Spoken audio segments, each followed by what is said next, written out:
বিএনপির নতুন কমিটিতে একসাথে স্থান পেয়েছেন বাবা, মেয়ে এবং ছেলের বউ। একই পরিবারের একাধিক সদস্য রয়েছেন কমিটিতে। এদেরকে বলা হচ্ছে বিএনপি নেতাদের দ্বিতীয় প্রজন্ম কিংবা তাদের ভবিষ্যৎ উত্তরসূরি।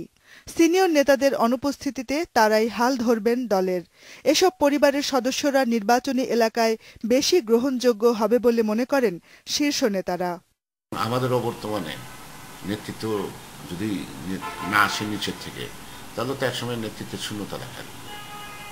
আর নেতৃত্বের শূন্যতা যখন দেখা দেবে, তখন রাজনৈতিক বিবেচনার থেকে অন্য বিবেচনার বিষয় হবে, যেটা ধার করে টিম করা। 91 আমরা নির্বাচনের সময় অনেকে নতুন মুখ মাঠে আনছে, অর্থাৎ তার মানে কি মাঠে থেকে আমরা সেখানে নেতা তৈরি করতে পারি নাই। তবে দ্বিতীয় প্রজন্মের তরুণরা রাজনীতির পরীক্ষায় উতরাতে পারবে কিনা তা নিয়ে সংশয় রয়েছে অনেকের। কারণ কোনো ভূমিকা না রেখে শুধু পারিবারিক পরিচয়ে তাদের এই প্রাপ্তি।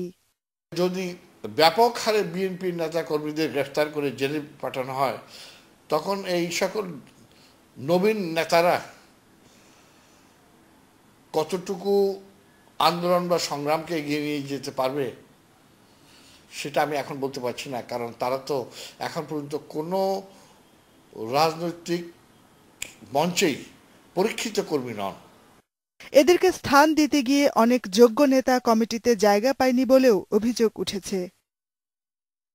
Jahanara Parvin, independent news, Dhaka.